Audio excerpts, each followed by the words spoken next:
हर विठ्ठल श्री ज्ञानदेव तुकाराम पंढरीनाथ महाराज की जय।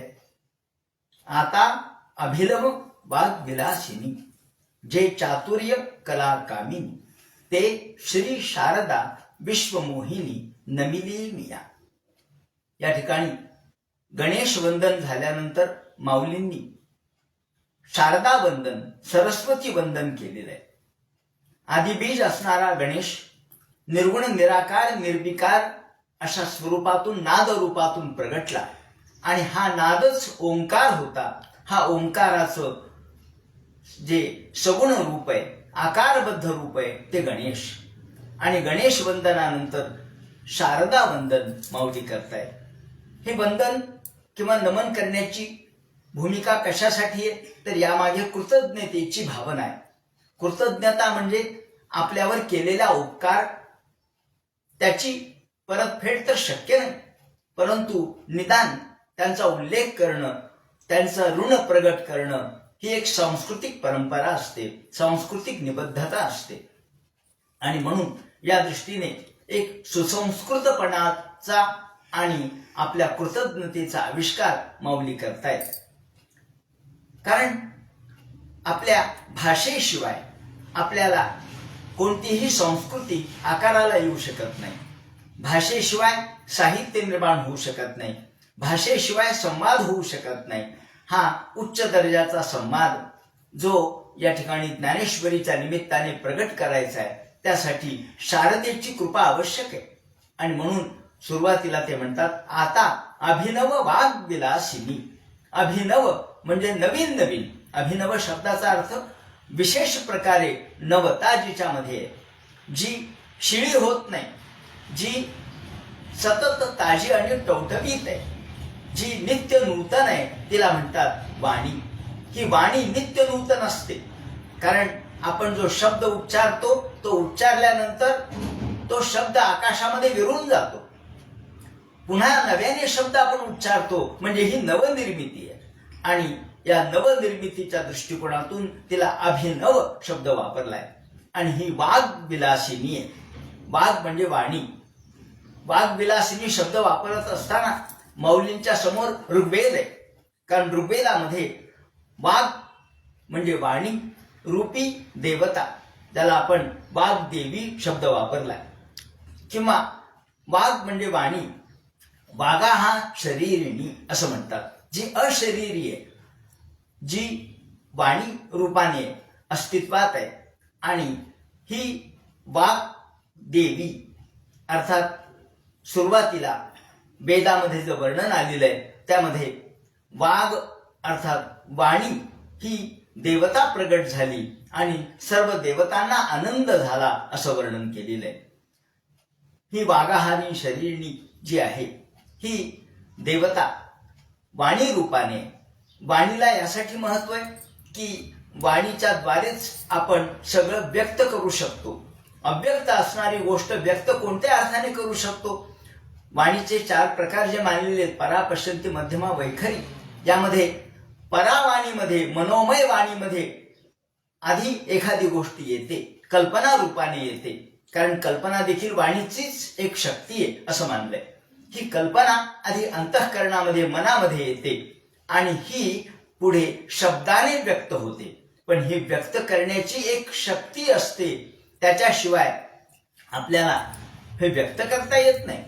कोणत्याही गोष्टीच्या मागे एक शक्ती आहे आणि ही शक्ती म्हणजे देवता आहे अशी आपली भारतीय संकल्पना आहे। आणि त्यामुळं ही वाग देवता वाणी ज्या ऋग्वेदामध्ये ज्याचं वर्णन केलेलं आहे, ही देवता वाणी रूपाने आपल्यामध्ये अस्तित्वात असावी, वाणीचा आपल्यावर आशीर्वाद असावा, त्याच्याशिवाय प्रासादिकता येऊ शकत नाही।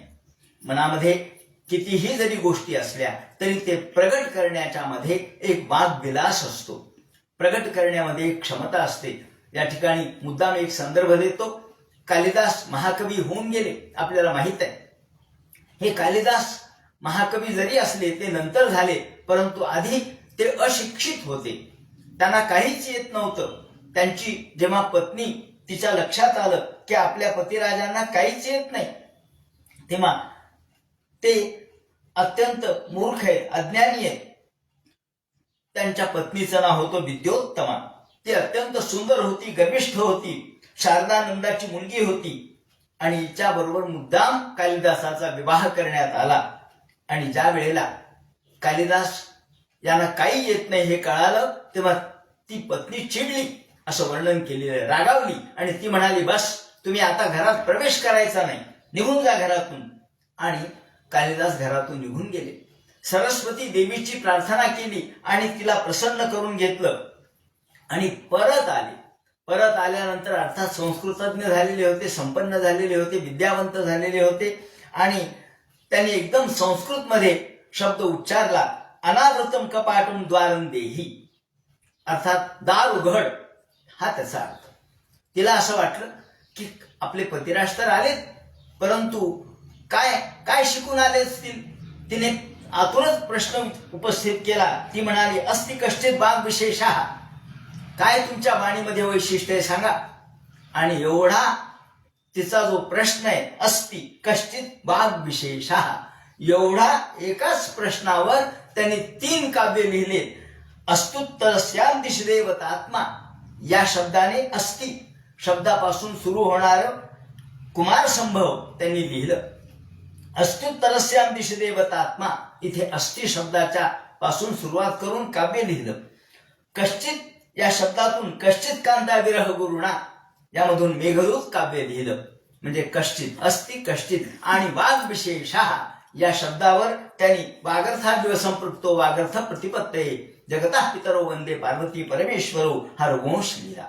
म्हणजे एका नुसत्या प्रश्नावर 3 काव्य लिहिणारे हे महाकवी कालिदास केवळ सरस्वतीमुळे या ठिकाणी संपन्न झाले असं म्हणतात. आणि त्यांच्या संदर्भात आणखी बऱ्याच आख्यायिका आहेत. फक्त एक उल्लेख करतो की त्यांना एका ठिकाणी ते गेलेले असताना, श्रीलंकेमध्ये ते गेले त्यावेळेला एक प्रश्न त्यांना विचारण्यात आला, गूढ प्रश्न विचारण्यात आला. कोणता? तर तो कमले कमलोत्पत्ती ही श्रूयते न तु दृश्यते. कमलात कमलाची उत्पत्ती होते, कमलातून कमलाची उत्पत्ती होते हे ऐकलंय पण पाहिलं नाही. कमले कमलोत्पत्ती ही श्रूयते न तु दृश्यते असं म्हटल्याबरोबर कालिदासाने तत्काळ उत्तर दिलं की बाले तम मुखांभोजात कथम निंदी वरद्वयम. हे बाले, प्रश्न विचारला एका स्त्रीनं, म्हणून हे बाले तम मुखांभोजात, अंबुज म्हणजे कमल, तुझ्या मुख कमलावर 2 जे नेत्र कमल आहेत, हे कमलातून कमलाची उत्पत्ती नाही का, असा प्रश्न त्याने उत्तर दिल्याबरोबर सगळे थक्क झाले. तेव्हा असे कवी कालिदास केवळ सरस्वतीच्या कृपेने प्रसिद्ध झाले असं म्हणता येईल. ही सरस्वती देवी, जिला आपण वाग्देवी असं म्हणतो, ही सरस्वती आपल्या ऋग्वेदातून त्याचं वर्णन केलेलं आहे. त्या सरस्वतीला वंदन माऊली करतात. आणि म्हणून वाणीची प्रार्थना केल्याशिवाय, वाणीची उपासना केल्याशिवाय आपल्याला वाणी प्रसन्न होत नसते. कोणत्याही गोष्टीची उपासनाच करावी लागते, तपश्चर्याच असावी लागते. आणि म्हणून माऊली म्हणतात की आता अभिनव वाग्विलासिनी, ह्याला वाग्विलास म्हणतात, जे चातुर्यार्थ कला कामिनी, ही चातुर्य आणि कला यांनी संपन्न असलेली ही कामिनी आहे. कामिनी म्हणजे स्त्री आहे. कामिनी ही स्त्री रूपाने तिच्याकडे पाहिलेलं आहे.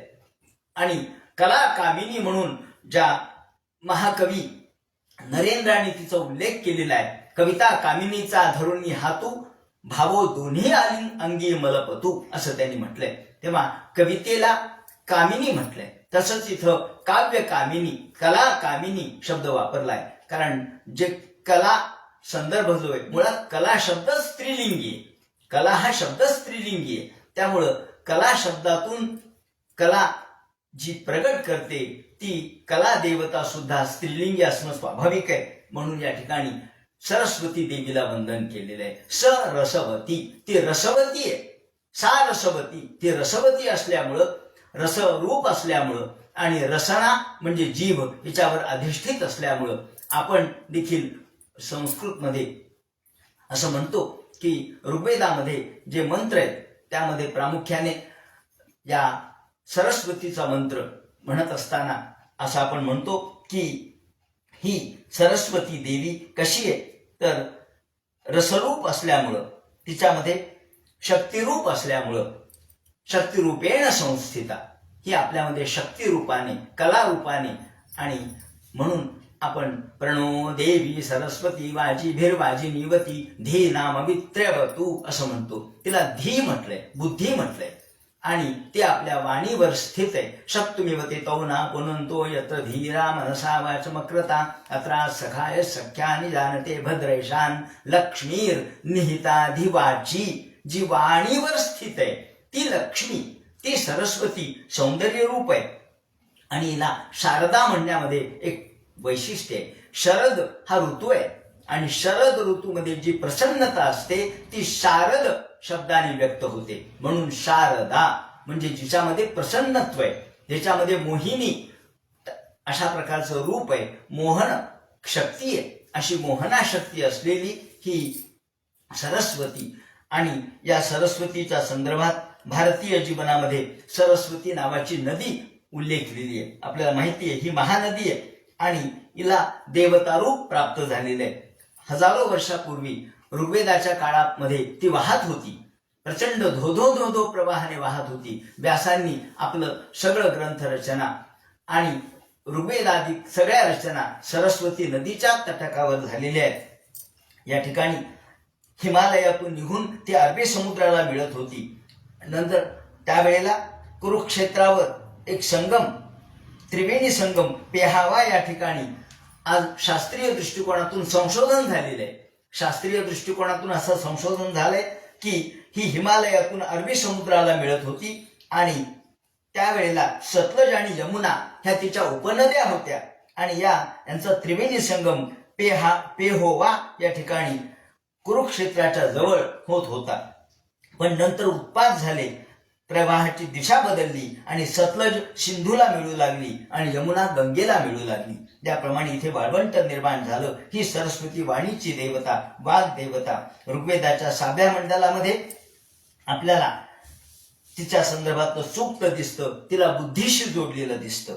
आणि 10व्या मंडलामध्ये 125वं सूक्त आहे, जे वाणीचं वर्णन करणार आहे. ही वाणी म्हणजे बुद्धी, कला, भाषा जिच्यातून निर्माण झाली. कलेला, निर्मितीला शाश्वत रूप प्राप्त झालं, आणि ते नदी ही देवता रूप झाली. 62 या ठिकाणी आपल्याला नदीच्या या रूपाचं दर्शन घडतं, मूर्तीचं दर्शन घडतं. सर्वात प्राचीन मूर्ती श्रुत देवी म्हणून आहे. ही जैन धर्मीय मथुरेमधली कंकाती टिळा या ठिकाणच्या उत्खननामध्ये तिची मूर्ती सापडली. सर्वात प्राचीन श्रुत देवी असं तिला म्हणतात. आणि लाल वालुकाश्म भग्नावस्थेमध्ये हे होती. डाव्या हातात तिच्या पुस्तक होतं आणि उजव्या हातामध्ये माला होती. अशी ही सरस्वती जैन आणि बौद्ध दोन्हीही धर्मीयांना आदरणीय आहे. सरस्वती ही एकमेव नदी अशी आहे जिला ज्ञानदेवता म्हटलेलं आहे. आणि सुमेरियन, इजिप्शियन आणि ग्रीक संस्कृतीमध्ये सुद्धा अशा प्रकारच्या कला देवता आहेत, किंवा ज्याला आपण विद्या देवता असं म्हणतो त्या आहेत. ज्ञानदेवता आहेत. निसाब नावाची देवता सुमेरियन मध्ये आहे, शेषाह नावाची देवता इजिप्शियन मध्ये, आणि अथिना नावाची देवता ग्रीक संस्कृतीमध्ये 5000 वर्षापूर्वी किंवा 4500 3500 वर्षापूर्वी या देवता होत्या. पण इतर संस्कृतीमध्ये ज्ञानदेवता इतिहास जमा झाल्या. भारतीय संस्कृतीमध्ये नदी लुप्त जरी झाली आज सरस्वती, तरी देवता रूपाने ती आपल्याला नमनीय आहे. ज्ञानाची अधिष्ठात्री देवता, कलेची अधिष्ठात्री देवता म्हणून तिचा उल्लेख आपण करू शकतो. त्याप्रमाणे आज राजस्थानमध्ये पल्लू या ठिकाणी 12व्या शतकातली मूर्ती सापडलेली आहे. आणि आज आपण जी सरस्वतीचं जे चित्र आपण पाहतो, हातामध्ये वीणा वगैरे घेतलेली, बाजूला मोर असलेला, हे रवी वर्म्याने काढलेलं 1896चं चित्र आहे. तेव्हा या ठिकाणी मुद्दाम हा संदर्भ यासाठी दिला की अक्षरवाङ्मय नावाच्या अंकामध्ये जून, जुलै, ऑगस्ट या अंकामध्ये, जुलै, ऑगस्ट आणि सप्टेंबरच्या 2025च्या अंकामध्ये डॉक्टर अरुण प्रभुणे यांनी सरस्वती नदीबद्दलचं खूप सुंदर विवेचन केलेलं आहे. आणि ही प्राचीन काळामध्ये कशी अस्तित्वात होती आणि ती नदी जरी आज लुप्त झाली तरी देवता म्हणून आमच्या समोर ती कशी आहे आणि ती कला आणि ज्ञान याचा संगम कसा आहे हे त्यांनी त्यामध्ये सांगितलेले आहे. या दृष्टीने सरस्वती नदीचं एक ऐतिहासिक स्वरूप, पौराणिक स्वरूप, साहित्यिक स्वरूप आणि तिच्या असणाऱ्या सामर्थ्याचं स्वरूप या ठिकाणी मी विवरण केलं. आता उद्याच्या चिंतनामध्ये पुढचा भाग घेऊ. हरे नमः. कुंडली कवरदेहार विठ्ठल श्री ज्ञानदेव तुकाराम पंढरीनाथ महाराज की